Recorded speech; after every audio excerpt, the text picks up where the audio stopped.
Salut, c'est Mathias pour une nouvelle vidéo. Donc là, aujourd'hui, on va travailler sur un truc très tranquille, hein, parce que demain, je sais que c'est le 24 décembre, 25, il y a les fêtes de famille. Alors, je sais qu'il y en a plein qui vont être en famille. Je vous souhaite déjà d'avance des très bonnes fêtes de famille, de très bonnes fêtes de fin d'année, tout ça. Une grosse pensée aussi également pour ceux qui passent Noël très seuls, parce que il y a 2 ans de ça, pendant les 2 ans d'absence en Martinique, j'ai pu faire Noël seul. Je remercie les frangins qui m'ont permis de faire justement pendant cette période où j'étais seul, à m'avoir invité pour avoir fait un Noël avec eux. Ils se reconnaîtront, parce que je sais qu'ils sont abonnés à ma chaîne, donc ils se reconnaîtront.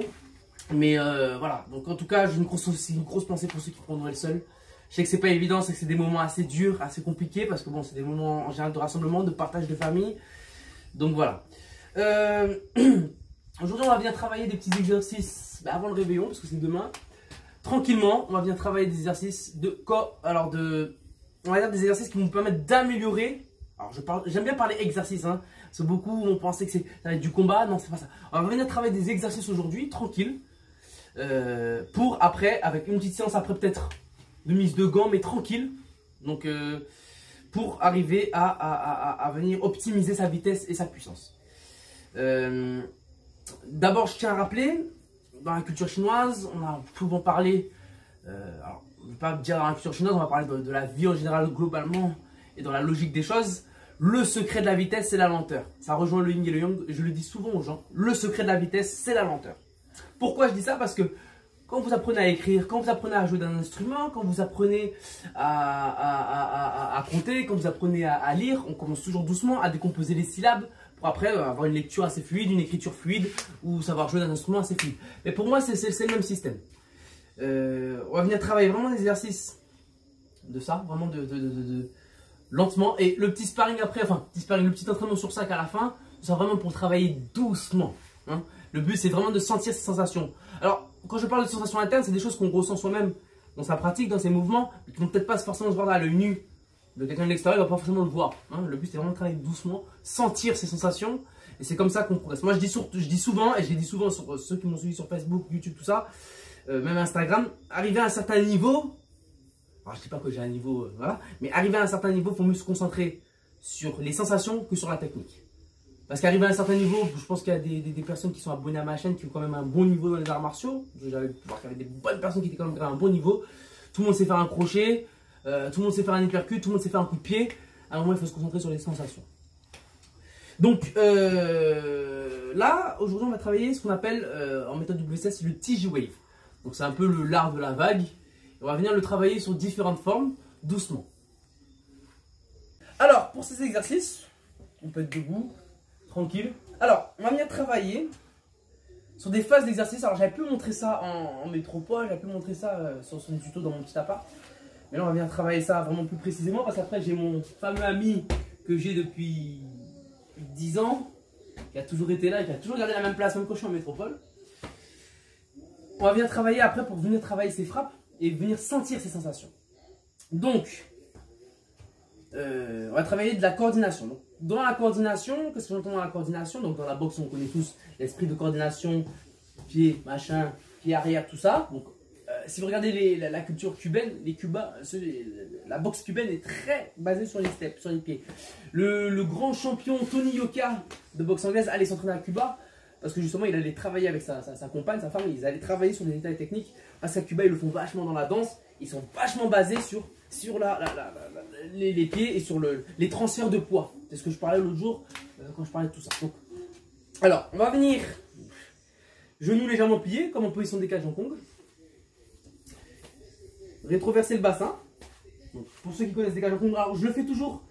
Là, je le fais au début de séance, donc moi je vais le faire très rapidement pour vous redonner les clés pour arriver à essayer de sentir ces sensations.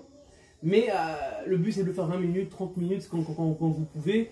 Essayez de pas trop. Voilà, il y a certaines personnes qui vont perdre l'esprit sur cet exercice, parce que c'est un exercice qui peut ne pas être marrant, mais c'est très bénéfique pour la santé. Moi justement, je prends plaisir à le faire. Alors, on plie légèrement les genoux, hein, pas trop, hein, légèrement, on est debout, légèrement, juste pour libérer le dos et le courbure. On vient rétroverser comme cette tête-là qui était là voulait aller vers l'arrière. Rétroversion. Et on se grandit. Le repère, c'est que mes doigts ne doivent pas être là ni là. Donc, en rétroversion, mes doigts doivent toucher légèrement. Sentir que je m'étire vers le haut et que mon bassin, mon coccyx va vers le sol. voyez, vers le sol. Donc il y a des exercices comme ça, vers le sol. Pour justement avoir ce dos droit. Étirer cette colonne. Voilà. Venir s'échauffer en vague, parce que ça va être très important. Donc, comme si on tombait vers l'arrière, les épaules vont vers l'arrière, on ouvre le plexus. Voilà, hop, et on revient ici. Hop, voilà. Et on peut même venir en position, comme je le disais, voilà, les talons qui touchent par terre, pour vraiment échauffer tout ça. Donc, c'est des choses qu'on fait, pour ceux qui n'ont pas l'habitude, il faut prendre le temps de le faire. Et après, par la suite, on va venir s'échauffer les épaules. Alors, une en individuelle, l'autre pareil, hop, et ainsi de suite. Voilà. Venir échauffer le bassin, ça peut craquer, il faut y aller doucement, tranquillement. Voilà, on revient vers le bassin, voilà. On s'échauffe tranquille. On vient s'étirer, voilà, tranquillement. Voilà, le but, c'est pas de transpirer, c'est vraiment tranquille. Maintenant qu'on a vraiment déverrouillé tout ça, que ce soit les coudes, on ouvre le plexus, on referme. Voilà. Vous voyez, même cette façon de faire, c'est très important. Parce que je viendrai vous faire une petite parenthèse sur ça, sur l'ouverture du plexus fermeture, parce que c'est ça qui ça va aussi également venir rajouter de la force. Hein. Quand je parle de coordination, donc là on va venir vraiment dans le thème du sujet, quand je parle de coordination, je parle vraiment de tout le corps. Hein. Je ne parle pas que d'un bras, que d'une jambe, que d'une hanche, c'est vraiment tout le corps. Et même le dos va venir participer. On a 27 articulations dans le dos, même ça, ça va venir participer. Alors, on va être là, genoux légèrement pliés. Maintenant, on va commencer à mettre son coude, on va dire ici. Voilà. Là, on vient monter, donc, on vient faire un arc, vous voyez, et là. Alors, le but, c'est que mon coude s'arrête au niveau de la hanche. Ça, c'est la structure. Mon coude, ça va être au niveau de la hanche. Le but, c'est pas partir. Il faut qu'on mette dans sa sensation de bassin, on ait quand même le contrôle de ce qu'on fait. C'est vraiment très important. Et ça va aider pour la boxe, ça va aider pour vraiment les sports en général. Hein. C'est du travail polyarticulaire. Donc là, hop. Là, on peut même mettre son bras comme ça. Hop. Comme si on venait chercher un truc et on tire. Bon. Le coude s'arrête. On contrôle ce qu'on fait. Toujours contrôler. Hein. Je ne pars pas dans ma technique. Hop. Alors, au début, on travaille doucement. Vraiment pour sentir. Vous voyez, vraiment pour sentir. Hein. Je monte de ce côté-là. Ouais, je monte de ce côté-là. Je crois même que vous voyez même mon épaule, elle crée une vibration. Vous voyez, je suis relâché. Le but, c'est de travailler. Alors, dans cette position, j'avais précisé, hein, quand on est comme ça, rétroversion du bassin, ici, il faut arriver à être relâché, hein, pas crispé. Relâché, tranquille. Les bras, ils doivent tomber. Les bras, limite, ils doivent être mous. Hein. C'est mon corps qui guide. Mes bras sont juste un intermédiaire et une finalité dans tout ça. Donc, je ne sais pas si vous avez vu le combattant, mais McGregor, un combattant que j'aime beaucoup. Quand vous le voyez s'entraîner, il fait beaucoup des choses comme ça. Parce que il vient travailler sur son corps, mais les bras viennent vraiment, voilà. Il faut quand même avoir cet esprit vraiment ondulé. Hein. Dans le tai chi, c'est pareil, transfert de poids. Il faut vraiment avoir ce côté vraiment ondulé après. Ouais. Alors, on recommence. Tranquille, on arrête. Même on peut le faire au début doucement. Boum. Voilà. Mais sentir que c'est moi qui contrôle mon corps et non mon corps qui me contrôle. Voilà. Voilà. Ensuite, deuxième façon, hop, on tourne, mon épaule va s'arrêter au niveau de ma hanche. Pareil de, alors je vais faire que d'un côté pour que vous voyez vraiment. Voilà, vous voyez. Et mon bras tellement il est relâché, je sais pas si vous voyez, la vibration que j'ai créée. Alors le sol, le ancrage est important, hein, parce que si j'ai pas d'appui, je ne peux pas le faire. Donc comme en Chuanzhuang, je sois vraiment ancré dans cette position. Donc c'est vraiment pourquoi c'est le cœur, voilà. Savoir gérer cette position et créer quand même, vous voyez, mon bras, créer cette, voilà.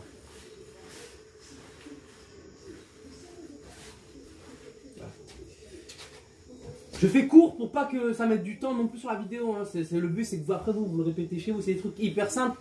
On peut le faire dans un appart. C'est pour ça qu'aussi quand j'entends beaucoup parler des gens pendant la grosse période du confinement qu'il y a eu, où on ne peut pas s'entraîner parce qu'il n'y a pas les salles, les dojos sont fermés aussi. Moi, je suis dans une maison en Martinique où vraiment on est en pleine nature.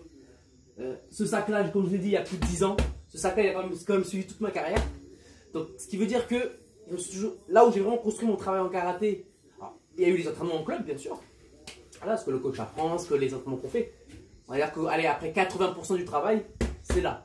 À l'école, on n'apprend pas qu'est-ce qu'on apprend à l'école. C'est le travail personnel aussi qui va faire que, voilà, après, on mémorise plus facilement après. Et après, arriver sur le terrain, en examen, pour importe le brevet, les trucs, hein, moi, j'ai pas été fort à l'école, mais vraiment pour le brevet, tout ça, si on a son travail personnel, ça va être beaucoup plus facile. Moi, je prends l'exemple de mon sport. J'ai travaillé personnellement en karaté grâce à mon ami. Eh ben, après, en compétition, ceux qui ont regardé mes vidéos, après, ça m'a permis après de... Et encore, il y a beaucoup de combats qui n'ont pas été filmés, mais ça m'a permis de me débrouiller un peu, me débrouiller un minimum. Alors, j'en étais là. Alors, il y a ici, et après, il y a vraiment ce travail-là. Vous voyez, vous sentez que il y a vraiment cette vibration. Tranquille au début. Vous sentez que ça s'arrête. Alors, ma hanche, je tiens à préciser, elle part pas comme ça, ni comme ceci, elle part à 45. Il y a beaucoup de 45 dans ce que je dis, mais vraiment à 45. Hop. Mon corps reste droit. Ma ligne reste droite. Hein? Là, je suis droit. Hop. Hop, vous voyez? Et après, le fait que je sois relâché, que mon bras parte, vous voyez? Ben là. Après, je peux créer une vibration. Vous voyez? La finalité. Et je parle vraiment de mes sensations au sol qui sont vraiment là. Il faut qu'elles soient présentes. Si je pousse un mur et que je ne suis pas ancré, je peux partir. Hein? Vraiment que je suis vraiment sur mon truc. Et là, c'est ça qui me permet après d'être vraiment avec cette poussée. Et puis derrière, mais cette poussée qui me permet après d'être vraiment puissant. La force qu'on va dégager va partir de là. Un arbre, comme je dis, un grand chêne, pour qu'il soit fort et puissant, certes, il faut qu'il ait son tronc, donc notre colonne vertébrale qu'il faut vachement venir travailler, parce que le dos va venir jouer. Quand on a mal au dos, quand on a des problèmes, des passements au niveau du dos, la colonne vertébrale, c'est très compliqué parce que il faut être capable, quand on a un bon dos, et ben après on est plus facile au niveau mobilité. Dans la culture chinoise, on dit que notre âge est lié en fonction de notre colonne vertébrale.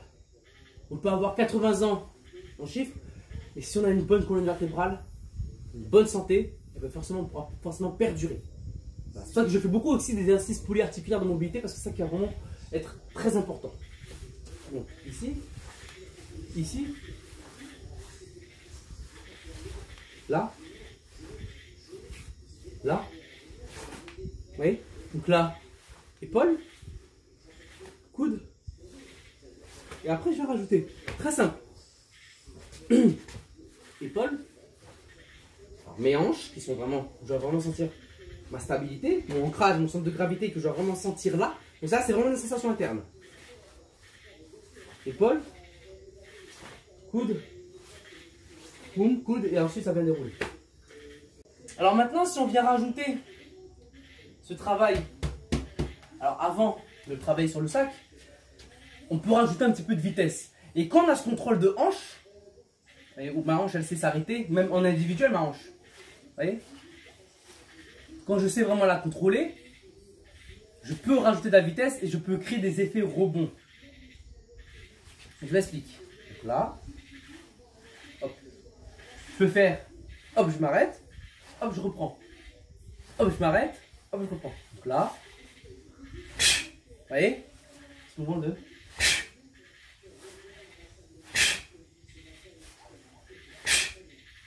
Même après, je peux créer un mouvement ici, de coude.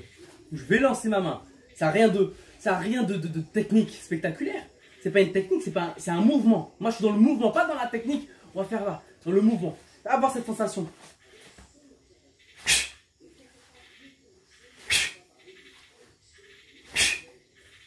Là, je peux tirer. Boum, ici. Après, je peux tirer là. Boum, c'était une sensation d'épaule. Boum, vous voyez? C'était fait 2 vagues, comme on travaillait tout à l'heure. Donc, on est venu travailler tout ce qui était un peu cher. Alors, j'essaie de faire au plus simple. Parce que bon, après, il y a plein de façons de faire, plein de méthodes. Mais j'essaie de faire au plus simple parce que c'était le plus simple. Et que j'avais déjà fait des thèmes. Là, j'ai montré un peu plus en globalité dans tout ça. Alors, on va venir travailler doucement. Alors, moi, j'aime bien cette façon de travailler.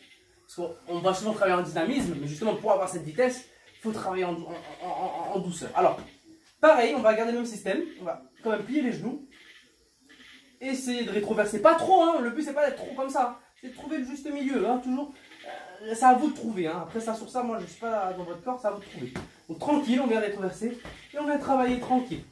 Voilà. Et ça peut être décroché. Tranquille. On peut visser, non visser. Le but, c'est de travailler tranquille. Voilà. Là, on travaille tranquille. Vous voyez, prendre le temps de sentir mon appui. Là, je pars de ce côté-là, je sens mon appui. Bam, tranquille. Boum, je sens mon appui. Boum, je sens mon appui. Vous voyez, même pour les coups de pied, tranquille. Voilà, je fais des mouvements tranquilles, souples. Voilà, tranquille. Bam, tranquille. Vous voyez, je prends le temps de sentir. Boum, transfert de poids. Mon appui. Boum, transfert de poids. Boum, tranquille. Vous voyez? Et après, tranquille. Alors moi, ce que j'aime bien faire, pour travailler vraiment de la mobilité en même temps, quand je m'entraîne tout seul, 1, 2, 3. On peut se baisser, tranquille. Se baisser, revenir. Tranquille, vraiment sentir cet appui. Et ensuite, quand on a vraiment ce transfert, là, on peut accélérer. Bam! Bam! Vous voyez? Au début, c'est tranquille. Même là. Vous voyez, ça peut même faire penser un petit peu à la capoeira. Pim. Pam. Boum, tranquille. Vous voyez? Boum, tranquille. Tranquille. Tranquille. Vous voyez? Boum. Boum. Vous voyez?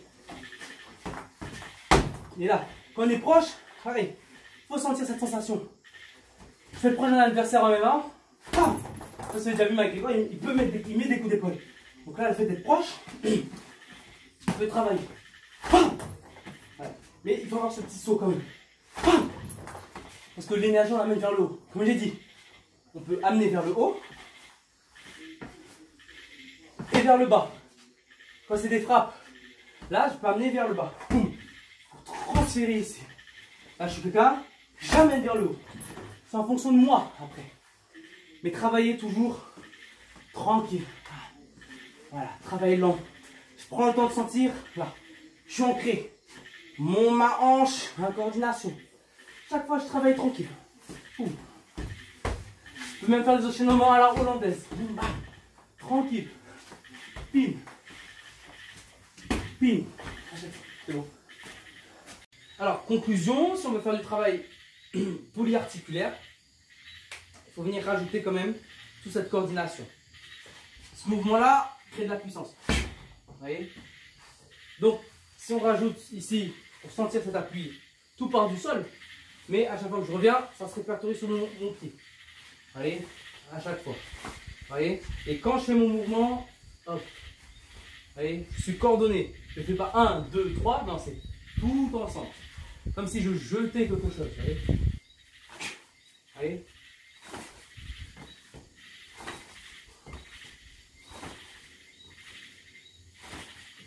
Voilà. Pareil là. Relâchez. Vous voyez? Boum. Boum. Boum. Boum. Je crée ce mouvement de relaxation. Donc c'est pareil quand je vais faire mon mouvement avec le futur jab, c'est le même système. Beaucoup aiment ça en boxe. Hein? Travailler ici. C'est le même système. Boum. Et relâchez, mais boum. Ça ne se voit pas. Je ne crée pas un mouvement comme ça avec mon corps, avec mon épaule. C'est comme si je levais mon bras. Sans lever mon épaule. Donc là, c'est pareil. Boum. Je peux le faire là, en façon comme ceci, ou en façon comme cela. Ceux qui aiment les huracan en karaté. Boum. Vous voyez? Huracan. Hop. Hop. Hop. Hop. Vous voyez? Hop. Hop. Vous voyez à chaque fois. Et après, tout doucement, je viens travailler. Donc merci pour cette vidéo, c'était Mathias. Donc demain, on est le 24 décembre. Je vous souhaite vraiment à tous, et même les personnes que j'aime pas, à tous un joyeux réveillon et un joyeux Noël et des bonnes fêtes de fin de famille. Comme je dis, je souhaite à personne de passer Noël tout seul parce que je l'ai passé il y a 2 ans suite à mes événements personnels. Je sais ça à personne. Je remercie encore les frangins qui m'ont permis de passer à Noël en leur présence. Ils se reconnaîtront. Donc voilà, donc c'était tout, c'était Mathias. Donc encore une fois, je vous donne rendez-vous après les fêtes, un petit peu avant les fêtes de Nouvel An, pour justement le truc inédit que je vous ai parlé. Et donc voilà, j'ai rien d'autre à dire. Je ne sais pas à vous.